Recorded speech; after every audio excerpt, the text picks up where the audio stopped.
ڕۆژی هەینی 22 ئەیلولی 2023 43 ساڵ بەسەر دەستپێکردنی جەنگی 8 ساڵەی ئێران و عێراقدا تێپەڕ دەبێت کە لە 22 ئەیلولی 1970 هەڵگیرسا و لە 8 ئابی 1988 کۆتایی هات.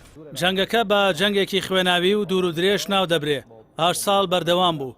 کارگەیشتەوەی چەکی کیمیاییشی تێدا بەکار هات. هەرچەندە هیچ کەم لەو دوو وڵاتە سەرکەوتووی جەنگەکە نەبوون، بەڵام دوای ڕووخاندنی ڕژێمی پێشووی عێراق ئێران هەژمونی خۆی بە تەواوی لە عێراقدا سەپاند. بە جۆرێک هیچ حکوومەتێک لە دوای 2003ەوە بە بێخواست و ڕەزامەندی ئێران لە عێراقدا پێک نەهێنراوە. هەڵگیرسانی جەنگی 8 ساڵەی ئێران و عێراق بۆ دوو هۆکار دەگەڕێتەوە.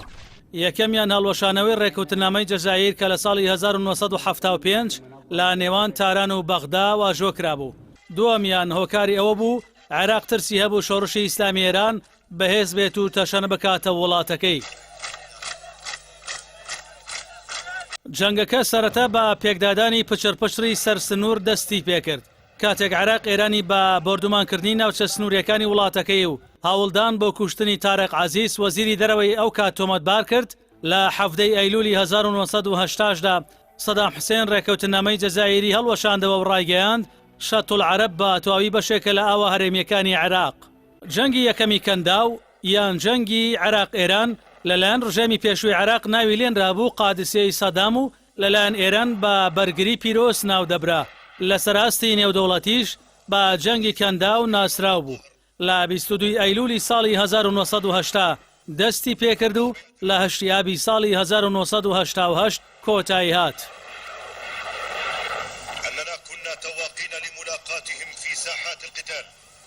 سەدام حوسێن سەرۆکی ڕژێمی پێشووی عێراق بیانووی بۆ جەنگەکەی بەرگری بوو لە نیشتیمانی عەرەبی و بەرامبەر بە چاوچنۆکیەکانی ئێران بۆ سەرکەنداوی عەرەبی. ئەمە شوای کرد وڵاتانی عەرەبی لە ڕووی ئابووری و سەربازیەوە پاڵپشتی بکەن.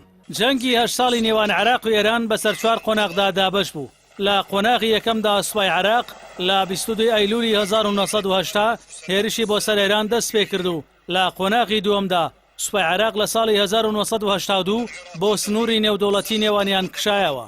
لە قۆناغی سێمیشدا شەڕی تاقەت پرۆکیان لە نێوان سوپای عێراق و سوپای ئێراندا ڕوویدا، بەڵام لە قۆناغی چوارەمدا جەنگەکە سەختتر بوو، چونکە لەو قۆناغەدا سوپای هەردوو وڵات بە موشک دەستیان بە بۆردومانکردنی یەکتری کرد و دواتر نیمچە دوورگەی فاو لەلایەن هێزەکانی ئێرانەوە دەستی بەسەرداگیرا. بەڵام لە 7 نیسانی 1988 عێراق دژەهێرشی دەست پێ کرد و توانی فاو بگرێتەوە.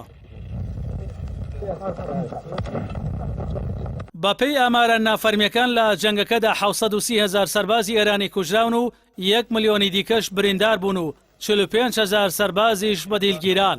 340,000 سەربازی عێراقی کوژراون و 700,000 سەربازی دیکە بریندار بوون و 70,000یش بەدیلگیران. ئەمە جگەلەوەی زیانێکی زۆری ئابووری بەر هەردوو وڵات کەوت کە بە 400 ملیارد دۆلار دەخەمڵێنرێ. لەگەڵەوەی چەندین جار ئەنجومەنی ئاسایشی نێودەوڵەتی داوای وەستانی جەنگەکەی کردبوو، بەڵام جەنگەکە 8 ساڵ بەردەوام بوو.